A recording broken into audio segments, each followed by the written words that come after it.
A while ago I made a video saying that you don't need blueprints for Blender in car design, and I still believe in that 100%.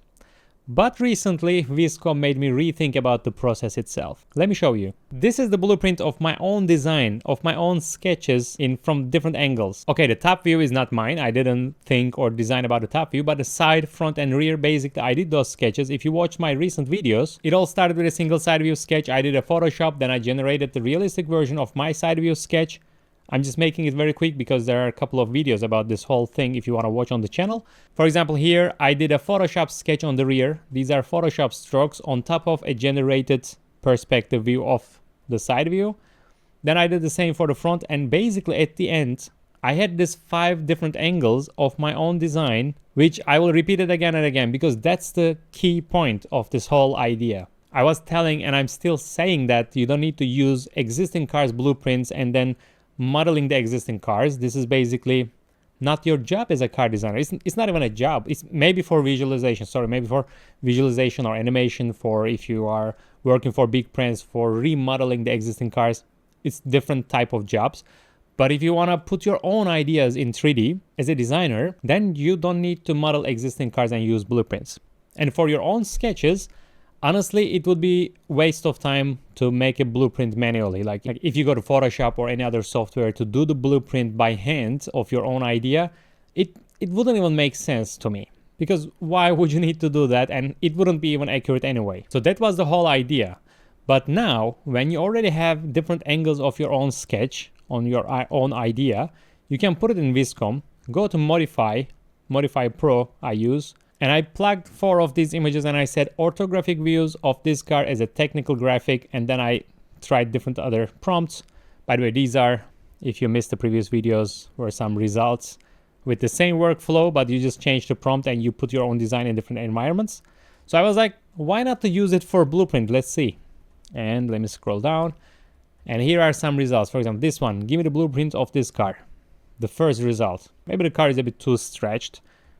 Some other results, it's not like my design on this one. This is not a blueprint. This one is also like guessing about the technical package, but the blueprint is not like what I wanted. So I tried a couple of prompts. Like this one was, give me the blueprint of this car ready to 3D model. We had a couple of views of the same view. Here, I don't know what is that. Maybe like a graphics card or something. This is already not bad. Here the prompt was orthographic views of this car as a blueprint. Some other results. I mean, this one is already useful. Look at this. Like now I'm not against to use this because it's not wasting your time of doing manual blueprint. It's not an existing car, so you will not follow step by step an existing car. But this might be a nice reference for developing your idea further in 3D. It's not like I'm still not telling you take this blueprint and remodel the whole thing, totally follow the blueprint. It doesn't work anyway, because you always need reference images. In this case, we have reference images also from different angles.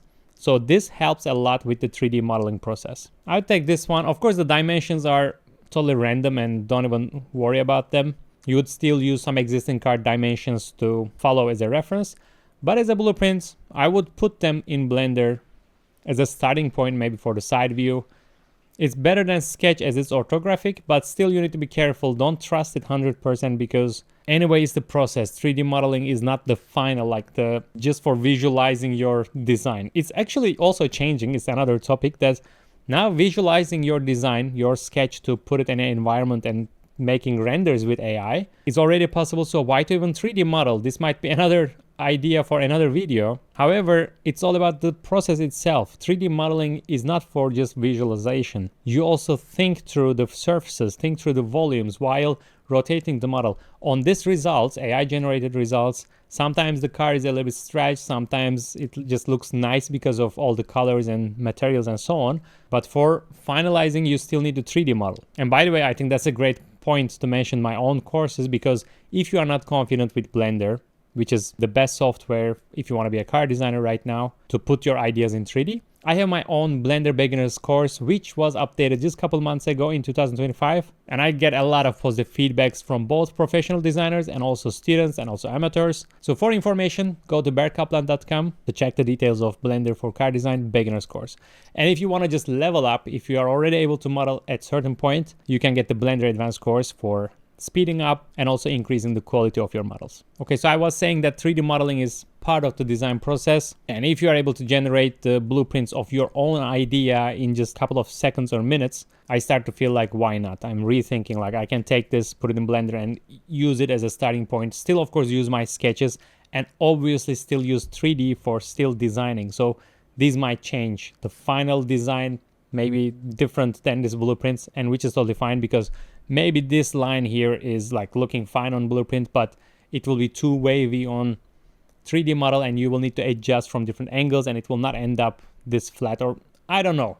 You got the point, I think. It's the process. And honestly, that's a good idea to take these and continue the series, because it started with a sketch. I did the car from different angles with Viscom, and the next video can be I can take it, model it in 3D in Blender and share it with you on YouTube. That would be fun, and I think I would do it in future, because now I'm totally focused on updating my sketching course, because at the end, everything, the whole process starts with sketches, and my course is a little bit old now, so it's time to make it fresh, make it nice, and I'm adding a lot of information about it. It will be great. If you already have the course, don't worry, just wait and you will get the update for free. If you don't have the course yet, after the update, the price will increase a little bit, so I would recommend you to get it already now if you wanna be confident with car design sketching. All right, a lot of updates coming, and also from Viscom side, as you see, this Modify Pro is changing a lot how I think, how we think. I also see from other car designers who were even against AI before, now starting to use it and justifying themselves by saying, I mean,